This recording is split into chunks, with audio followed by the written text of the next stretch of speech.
a process for us that took quite a while. We were going from neurologist to a different neurologist and trying to get an answer, and basically we were told that we were being hypervigilant because Rod didn't present with lots of small things, like he didn't have small memory problems, and he had these things that were a little bit larger than you would normally expect.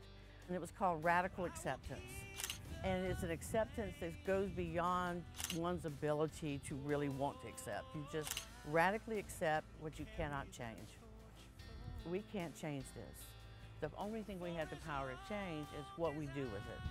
And our goal together, and we've said this many a time, is that we're not bashful about sharing the story. We want people to know. We want to answer questions. We want people to see Rod as he is. And the answer we used to get is, "You're kidding, you have Alzheimer's?" I can't remember if I do or not. That's what he'll say. One of the things that has come about is the realization of this extreme need for early diagnosis.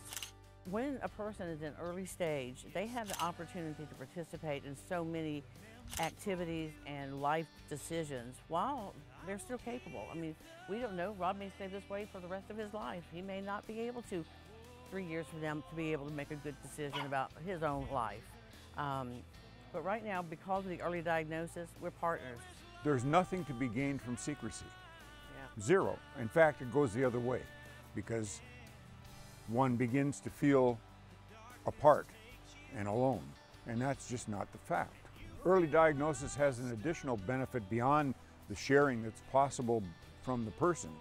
It also has the benefit of making that person eligible for some of the medical advancements that are being experienced with regularity.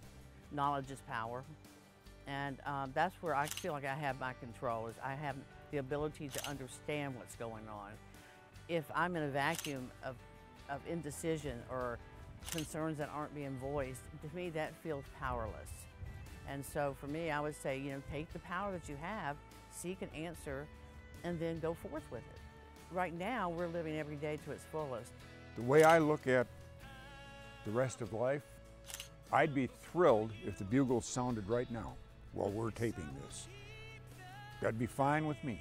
And probably I will hear those by myself first, through the natural processes. That's such a hopeful thing.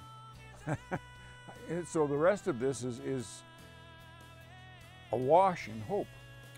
I truly didn't realize I could love him more, but I do. Our love has gotten deeper and richer, and adversity sometimes causes that to happen, and I think that's what's happened with us. This journey has emotional highs and lows all the way through it. It never stops. And what I would say to caregivers in particular is to recognize that the grief is ongoing. It's not temporary grief. It's a grief that will cause you to need to reach out to others. And basically, through that, you'll find help and you'll find joy.